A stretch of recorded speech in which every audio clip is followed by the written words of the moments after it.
بسم الله الرحمن الرحيم نحمد ونصلي على رسول الكريم السلام عليكم ورحمة الله وبركاته. Continuing the conditions of the shurut or from the sharts of wudu is to clean ourselves before we do. So the first cleanness, of course, is removal of that which exists from the two orifices. So from where we urinate or defecate and defecate from. So what's the ruling? It's wajib. It's necessary. It has to be done for every polluting filth that exits. What does that mean? It means that it is possible that something can exit. It's, for example, someone swallows a pebble and it comes out. Pebble is not dirty in itself, and there's nothing on it. Then there's no najasa exits from it. Therefore, it's not required. So that's excluded. But generally, what comes out from the private parts is considered najis and filthy, and therefore, that has to be cleaned through istinja. It's a shart for a sound wudu and tayammum. So this is a prerequisite before you do wudu, before you do tayammum. This is a requirement of wudu, a prerequisite or a shart of wudu itself, or tayammum, which takes the place of wudu. There are three levels. The first level is to use stones and water. Stones here refers to like a clump of clay or actual stone to wipe with before you wash yourself.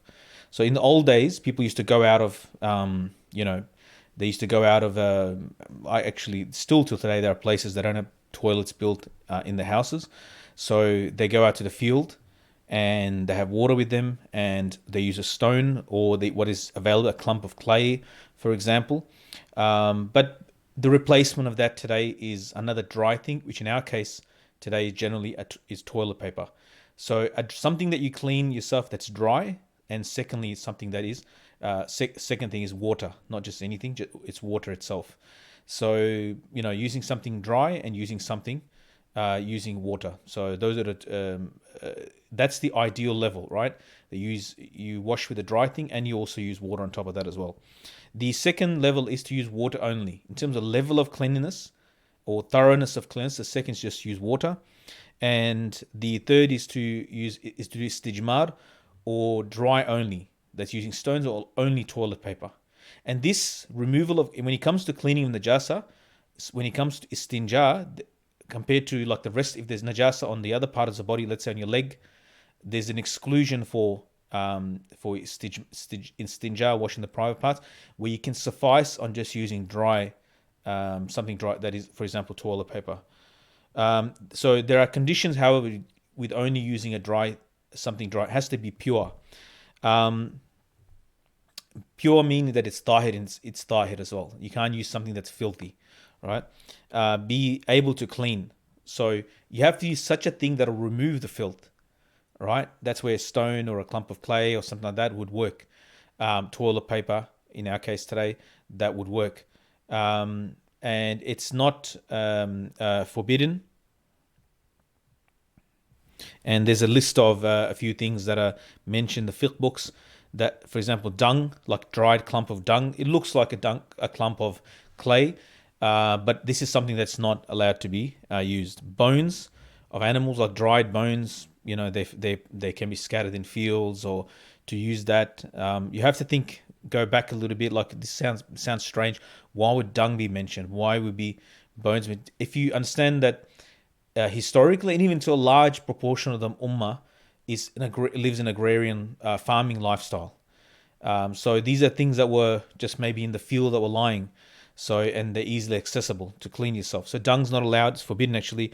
Bones, something that is respected, like a piece of paper from a book or something like that, to clean yourself.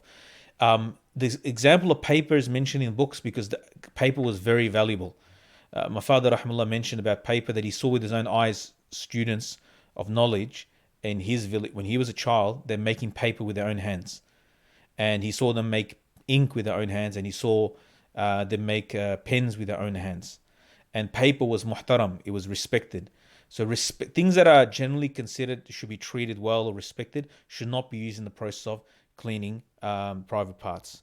It should not exceed the exit, the normal area of the orifice. So this is only applicable if you actually the najasa that is exited is at the orifice itself, where the number one and number two. So just at that point to cleaning it. If it spreads beyond that, generally what is considered normal, beyond the normal area of where you do your istinja from, then you have to wash. There's no, this will not be acceptable. Also, it has to be a minimum of 3 wipes. If that cleans it, if it doesn't by 3 wipes, it doesn't clean, then you have to keep wiping it, be more than 3 until you feel confident that this is the most I can do while using something dry, for example, toilet paper. The etiquettes of answering the call of nature, meaning going to the toilet. Our deen is complete and perfect, and especially in the science of fiqh, because which dictates what the do's and don'ts of Islam are.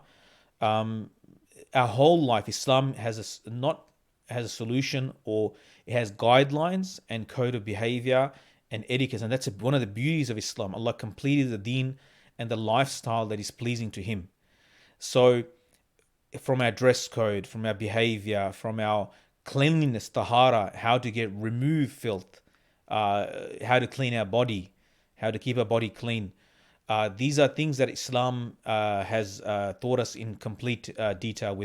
There's no exception. There's every aspect of our life. There is guidance and teachings there. Some of those things are fard, some of the things are wajib, some of the things are sunnah, some of those things are mustahab, they're recommended, some things are makruh that we should avoid.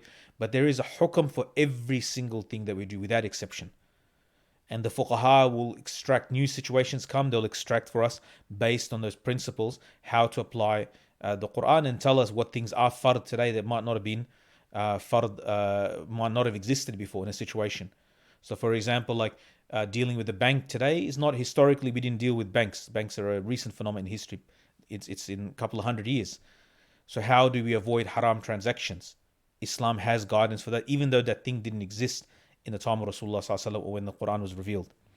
The etiquettes are, there's some things that are wajib.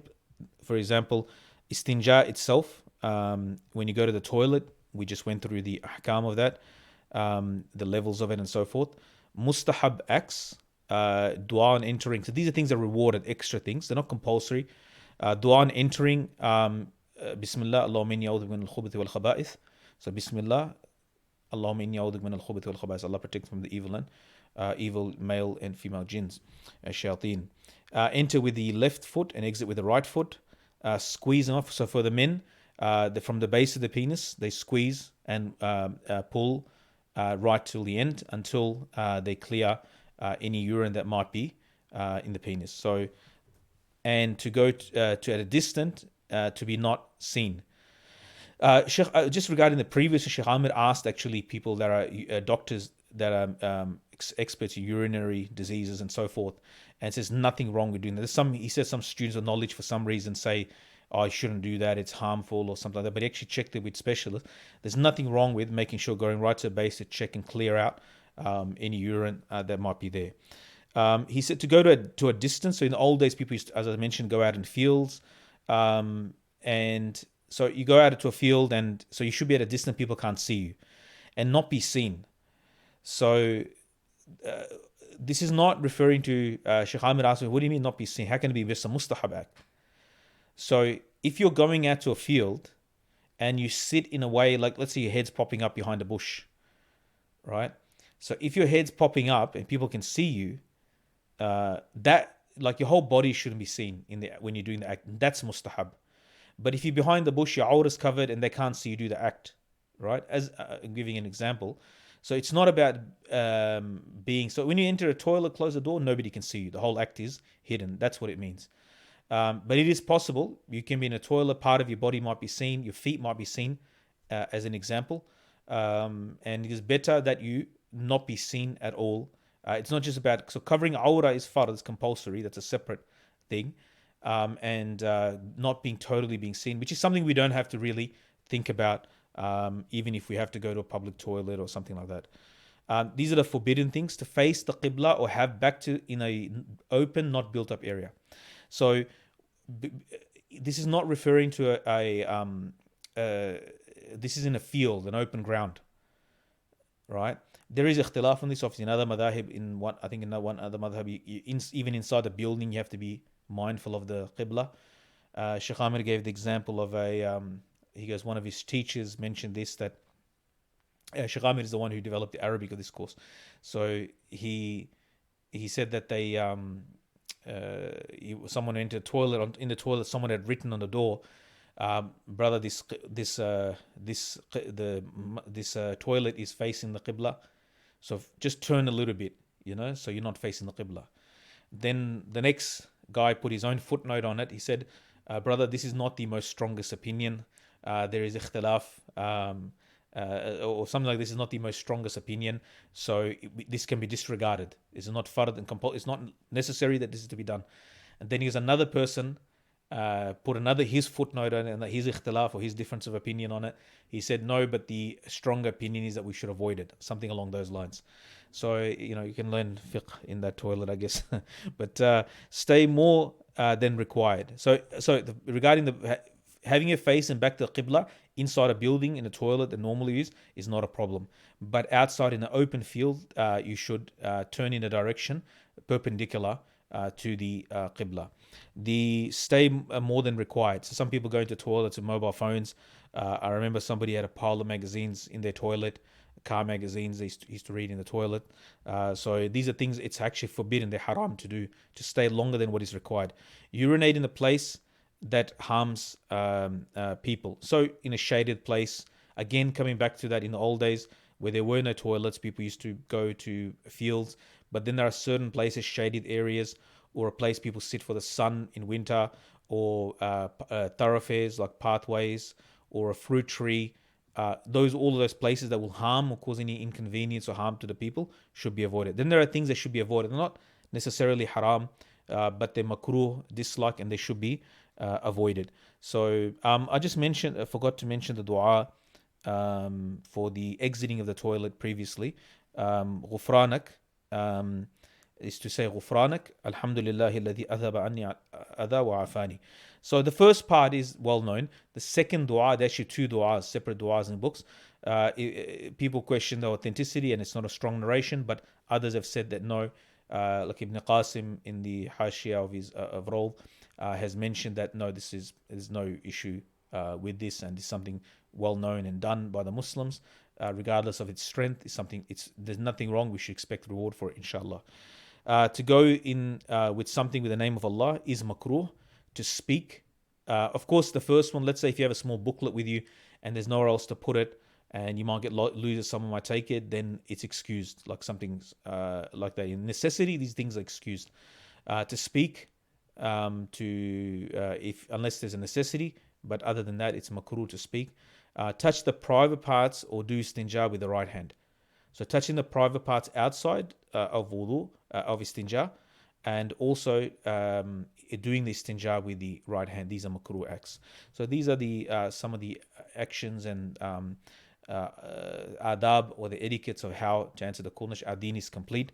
May Allah, and there's no shame in this, because our deen is complete. It will talk about all aspects. It will talk about going to the toilet. It will talk about sleeping. It will talk about all what we might consider mundane acts. But if we practice them and we apply the teachings of Rasulullah, because it's guidance, it's coming from the Prophet of Allah, and our deen, Quran and Sunnah gives guidance on this, then even such a thing is rewarded, inshallah. Such a thing that we might consider mundane, but it becomes a means of thawab and reward by Allah subhanahu wa ta'ala. May Allah subhanahu wa ta'ala give us understanding and tawfiq to practice what we say in here. Wassalamu alaikum wa rahmatullahi wa barakatuh.